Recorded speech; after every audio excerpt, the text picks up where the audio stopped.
Gente, e para conversar sobre esse conflito entre o Supremo Tribunal Federal e o Congresso e vários outros temas da política e da economia brasileira, o Poder e Mercado recebe hoje o ministro do Supremo Tribunal Federal, o ministro Gilmar Mendes.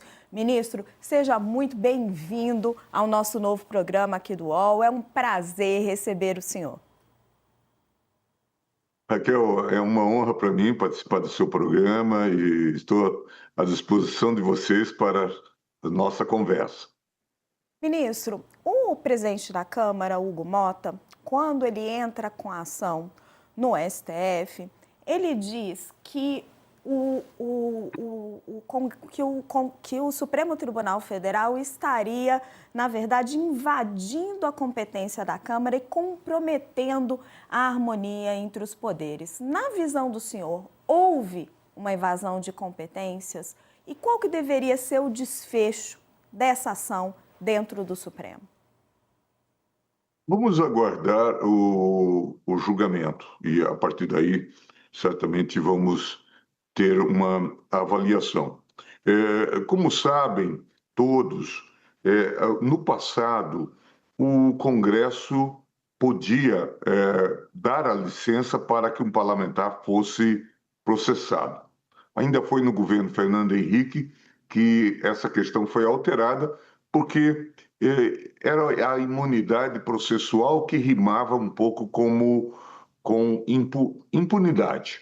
Então mudou-se para esta nova fórmula, em que o processo segue normalmente e a cada uma das casas do Congresso pode suspender o processo, mas está dito lá na Constituição, por fatos ilícitos atinentes ao mandato, após a diplomação. E é essa um pouco a questão que está colocada, ao lado também de processos que têm vários autores, vários litisconsortes, e que alguns têm a qualidade de deputados, outros não, e tudo estava também colocado nesta decisão, nesta resolução. O Supremo, como todos também sabem, faz o controle de legitimidade constitucional das resoluções do Congresso.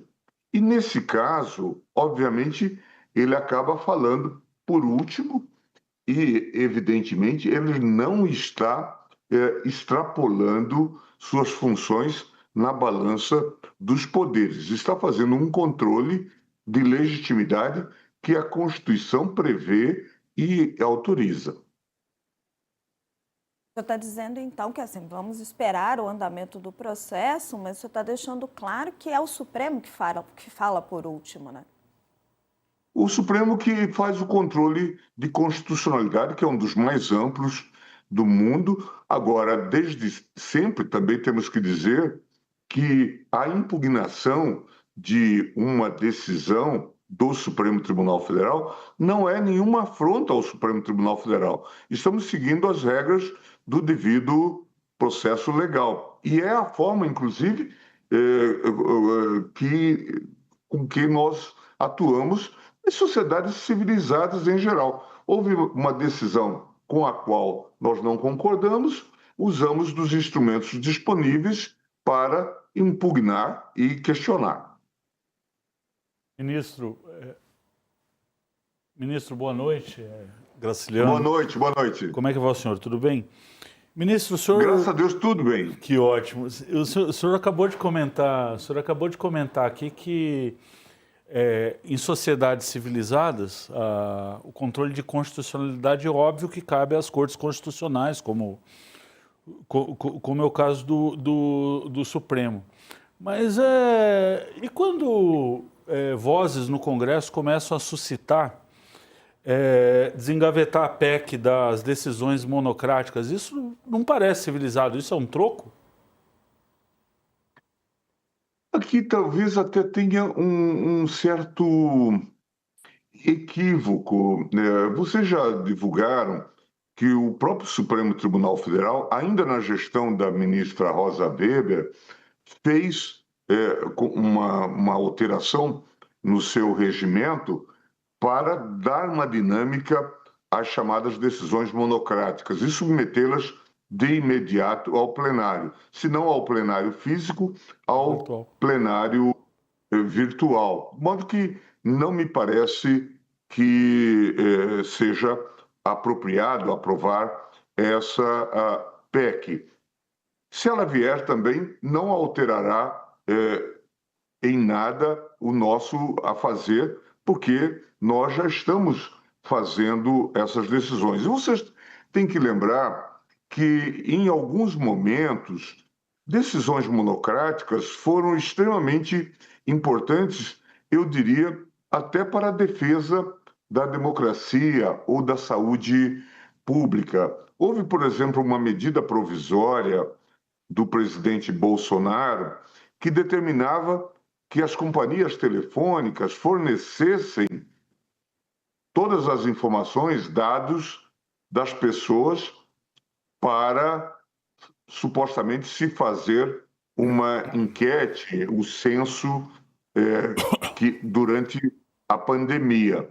E a ministra Rosa, ponderando todos os fatores e os riscos, houve por bem suspender e o fez monocraticamente. Muito provavelmente, se ela esperasse a deliberação do plenário, nós teríamos problemas variados aqui. Muito provavelmente já não se conseguiria voltar atrás na decisão. Então, nós tivemos aqui uma decisão importante que foi tomada monocraticamente, depois referendada pelo plenário. Se lembrarem ainda, a decisão que manda iniciar o processo de vacinação, de imunização, é uma decisão do ministro Lewandowski, também uma decisão monocrática. Então, não vamos demonizar ou satanizar as decisões monocráticas, porque às vezes elas são impositivas para que o próprio direito se faça. Boa noite, ministro. O Supremo condenou a deputada Carla Zambelli a 10 anos de prisão, mas não houve reação nenhuma do Congresso Nacional. Quer dizer, são dois pesos e duas medidas? Como o senhor avalia? Não, eu acho que isso depende sempre de circunstâncias políticas, não é? Então a gente tem que fazer uma avaliação considerando as circunstâncias históricas, a própria inserção das pessoas nas máquinas partidárias, nas estruturas partidárias. E esse instrumento que está previsto na Constituição é um instrumento extremamente excepcional. Eu os lembrava que, no passado, o Supremo só poderia iniciar um processo, recebida a denúncia no tribunal, protocolada a denúncia no tribunal, depois da licença da Câmara e do Senado. Então, e isto gerou um tipo de solidariedade geral e praticamente ninguém tinha essa licença concedida. Por isso, o próprio Congresso se moveu no sentido de mudar esse sistema para a regra que nós temos hoje. Mas o Congresso, cada casa é soberana para escolher os casos. Só complementando a pergunta da Mari, dá a sensação que o Congresso reage ao caso Alexandre Ramagem porque quer parar a ação penal do golpe de Estado, enquanto deixa o caso Carla Zambelli, porque é uma deputada que tem pouco apoio no Congresso Nacional e não vai ter nenhum efeito na ação contra Jair Bolsonaro. Eu não vou fazer psicologia jurídica aqui, né, Raquel? Mas pode ser uma explicação. Mas a própria leitura do texto constitucional mostra que pode até haver controvérsias e em direito sempre as há, mas nós devemos ler o texto constitucional e entender que se trata de uma medida excepcional que beneficia parlamentares que cometeram eventualmente atos ilícitos após a diplomação.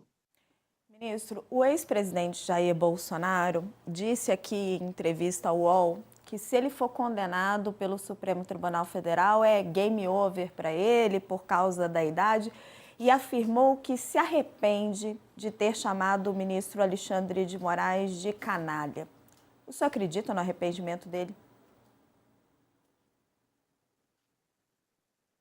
Não é por isso que ele está sendo processado. Na verdade, as imputações ao presidente são mais graves de participação num propósito, numa tentativa de golpe de Estado, né? E aí há várias provas que foram coletadas no inquérito da Polícia Federal e que foram apreciadas pela Procuradoria-Geral da República.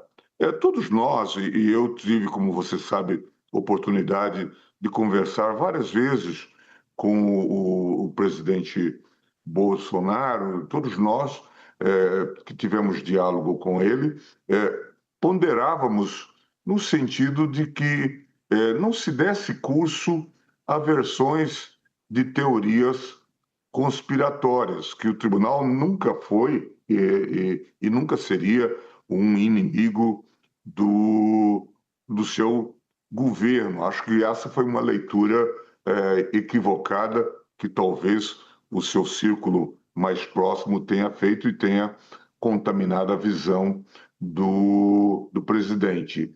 Eu mesmo, por exemplo, cansei de receber aqui todos os ministros do governo Bolsonaro, todos aqueles que nos procuravam, especialmente o ministro da Fazenda,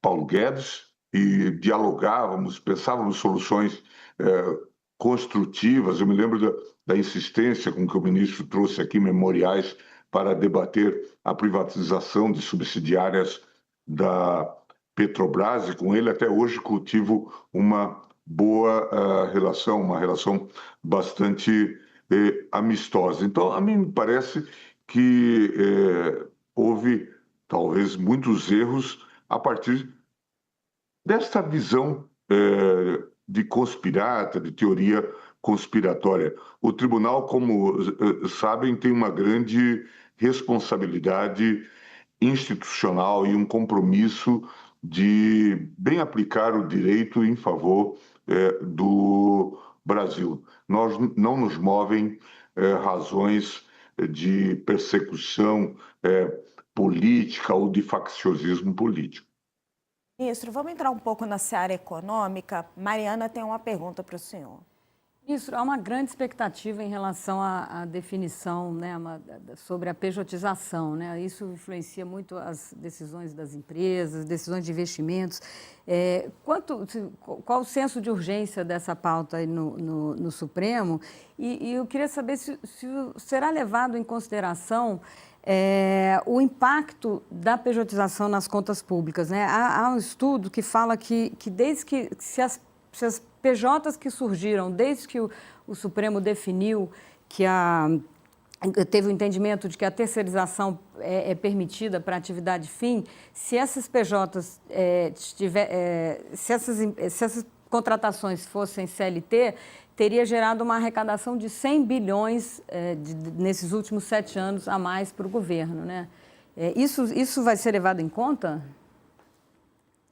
Não, certamente as diversas questões serão levadas em conta. Aqui, a decisão sobre a suspensão dos processos é porque estavam surgindo contradições entre decisões do Supremo e decisões do TST, da Justiça do Trabalho em geral. Agora, o debate sobre a questão da previdência social, como os senhores sabem, ele é mais profundo e tem a ver com uma série de problemas, de questões que precisam ser encaminhadas.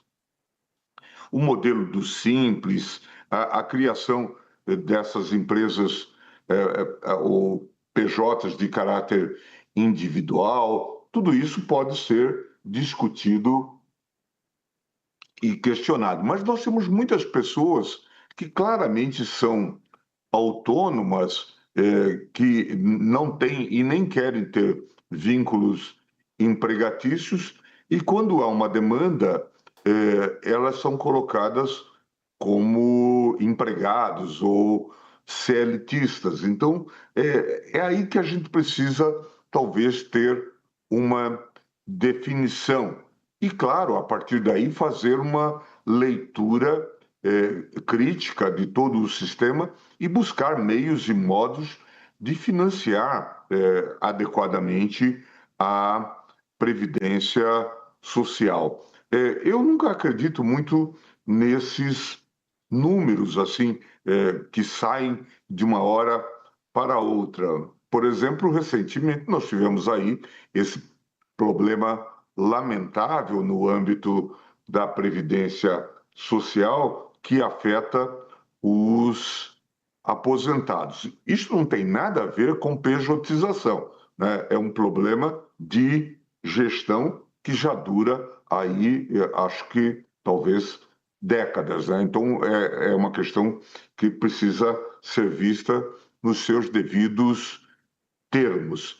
E claro, nós estamos passando por uma revolução tecnológica que está afetando o mundo do trabalho. O emprego, tal como nós o conhecíamos, desapareceu. Eu tenho conversado com várias pessoas de bancos, de áreas industriais e outras, e elas dizem, por exemplo, que se elas quiserem contratar um programador pelo regime da CLT, ou mesmo por um contrato civil, mas com regime de exclusividade, este programador não aceita, porque ele está interessado em prestar serviços a muitos,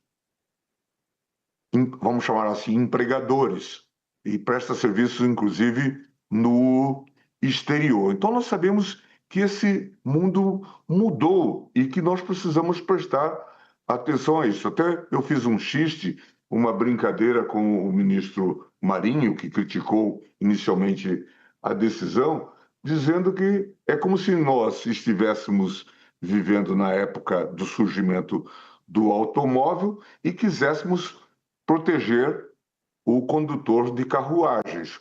Nós, obviamente, temos que olhar nessa perspectiva. Ministro, acabou de chegar uma notícia aqui no meu celular de que o Edinaldo Rodrigues, o presidente da CBF, está recorrendo ao Supremo Tribunal Federal para tentar voltar à presidência da casa. O Graça, inclusive, tem uma pergunta para o senhor sobre esse assunto. Se o senhor se tiver vontade de responder, ministro,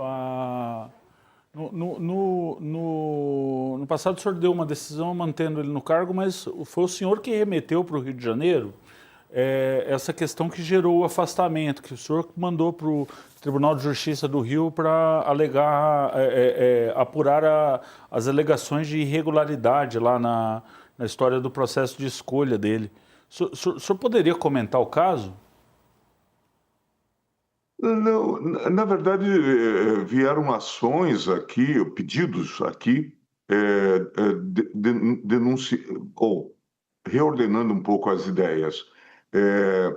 Houve um acordo feito entre 3 remanescentes nessas ações que corriam no Rio de Janeiro, e desistindo, retirando qualquer pleito ou queixa.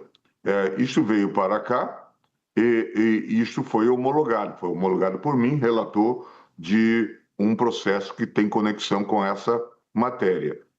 Aí surgiram imputações de que um dos signatários não estaria em condições de fazer e que aquela assinatura seria falsa, ou muito provavelmente poderia ser falsa. Eu disse, então, que isso não era matéria da nossa competência e devolvi o tema ao Tribunal do Rio de Janeiro.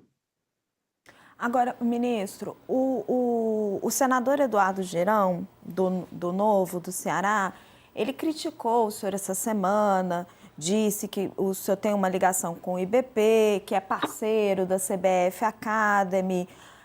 O senhor vê algum conflito de interesse? Como é que o senhor responde a essa crítica dele? Não vou responder a crítica nenhuma do senador Girão. O senador Girão todos conhecem, inclusive no Ceará.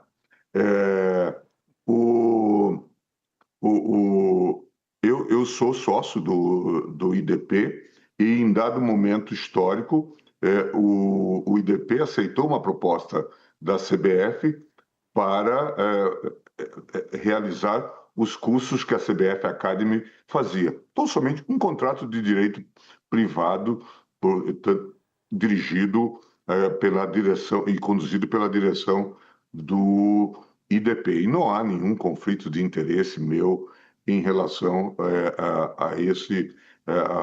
a essa questão. O IDP, como sabem, é uma instituição extremamente conceituada no Brasil e no exterior, e neste caso, na verdade, estava organizando e cedendo o seu bom prestígio à CBF, não ao contrário. Ministro, eu queria voltar num tema que ele é muito importante para um setor importante da economia, que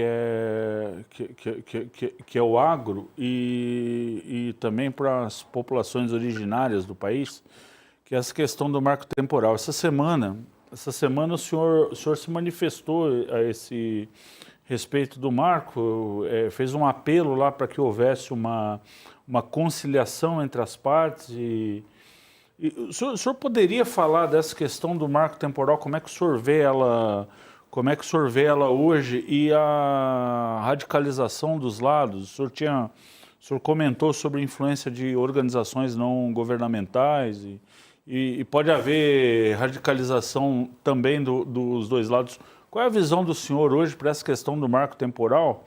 E o senhor acredita num acordo, realmente num acordo, ou vai sobrar para o Supremo, parafraseando o senhor, decidir por último, né? Bem, nós estamos tentando, a partir da lei aprovada pelo Congresso Nacional, que reafirmou a ideia do marco temporal, que o Supremo, como sabem, já declarou inconstitucional, a posse indígena em 5 de outubro de 88, nós estamos tentando encontrar normas de procedimento sobre essa temática que pudesse viabilizar as demarcações.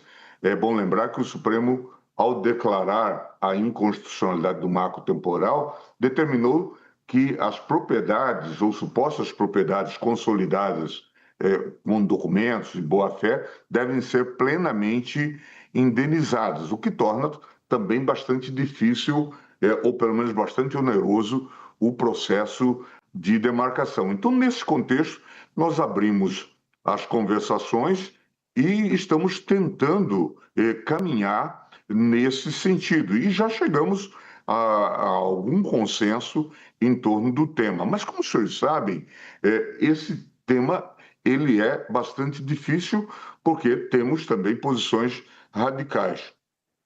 De um lado, de representantes dos proprietários, inclusive parlamentares, e de outro, de organizações não governamentais que apoiam os indígenas. Eu disse na minha última fala, na reabertura dos trabalhos, que ambos os lados, esses lados radicais, estão interessados no conflito e não na solução do conflito. E se for assim, obviamente que nós teremos quase que a paralisia deste processo, dos processos de demarcação. Nós temos muitas áreas demarcadas que estão paradas, não se efetiva a posse indígena por conta de recursos judiciais. Então, era preciso buscar um consenso. Temos muitas perplexidades nessa temática e muitas visões de mundo diferentes nessa discussão. se o índio pode explorar, se o indígena pode explorar parte do seu território, como fazem, por exemplo, hoje os parecis, para plantar tratos de terras com agricultura, soja, ou não. Há o problema da mineração.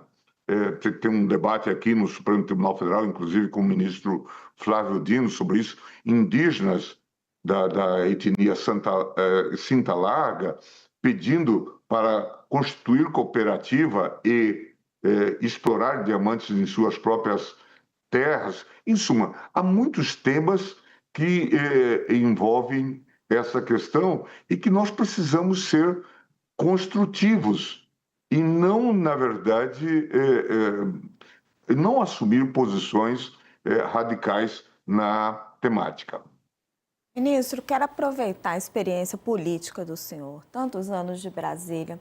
O ex-presidente Michel Temer está aí com uma proposta de que os diversos governadores de oposição deveriam colocar suas candidaturas, suas pré-candidaturas à presidência da República e não se atacarem, para tentar construir lá na frente, depois acertarem entre eles, uma candidatura de consenso dentro da direita, isolando aí Jair Bolsonaro. O que o senhor acha dessa ideia? Olha, certamente eu acho que todos nós conhecemos bem o presidente Michel Temer e avaliamos bem a sua qualidade de político e de cidadão. Certamente ele está propondo um pacto de não agressão e também um pacto de civilidade na política, porque, como nós sabemos, nos últimos anos, esse ideário foi, de longe, abandonado. Então, me parece que é o que ele está propondo, ainda que com objetivos aparentemente maiores de se produzir um bom consenso no setor que eu acho que ele vê também a sua sobrevivência política, o seu enquadramento, que é o que eu entendo aí, a centro-direita, né? E tentando, talvez, fazer um isolamento de pessoas mais radicais. Ministro, e aproveitando a sua presença, uma última pergunta aqui para a gente fechar a nossa conversa. Sei que já tomei bastante aí do tempo do senhor. O senhor tem sido um interlocutor importante aí do Congresso Nacional nessa ideia, a princípio, do presidente do Senado, Davi Alcolumbre, de fazer um projeto para reduzir as penas dos condenados do 8 de janeiro. E o senhor já disse, inclusive, que esse projeto pode ser um problema porque pode livrar os mentores. O senhor vê maneiras desse projeto chegar a algum meio do caminho? Raquel, a gente sempre tem que apostar no diálogo e nas propostas construtivas. E todos nós sabemos, vocês sabem, que eu fui um adversário bastante renhido da Lava Jato, na medida em que percebi que ela se tinha tornado um partido político. E a mensagem que eu insistia era que nós devolvêssemos o poder decisório aos políticos. De alguma forma, o tribunal acho que acabou por fazê-lo, realizar esse projeto, esse desiderato. E é fundamental que haja uma distensão nesse ambiente hoje muito crispado. Agora, eu avalio que, em geral, a questão das penas, da apenação, da dosimetria, da concessão, eventualmente, de benefícios ligados aos quadros humanitários, isso ficará e deve ficar a cargo do tribunal. Essa é a minha expectativa. Vocês nos cobravam que os processos até então tinham tratado apenas de agentes menores e que a investigação não tinha chegado aos cabeças, os líderes do grupo. E as investigações, para a surpresa de muitos, chegaram a líderes do grupo, pessoas que planejaram golpe, que planejaram assassinato e assim por diante.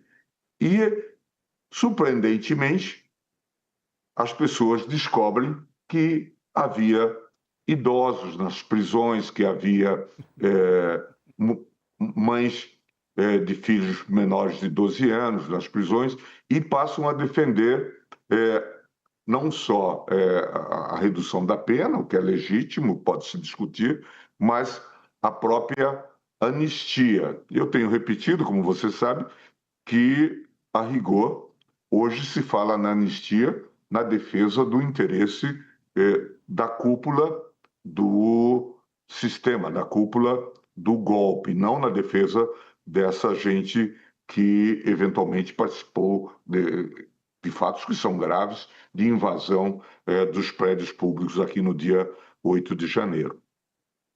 Ministro Gilmar Mendes, eu, Graça, Mariana, agradecemos muito a sua presença aqui no Poder e Mercado, uma das nossas primeiras edições, nossa segunda edição. Muito obrigada aqui, ministro. Nosso agradecimento em nome do programa e em nome do UOL. Uma boa noite para o senhor. Honra minha, um grande abraço a vocês. Obrigada, ministro. Obrigada.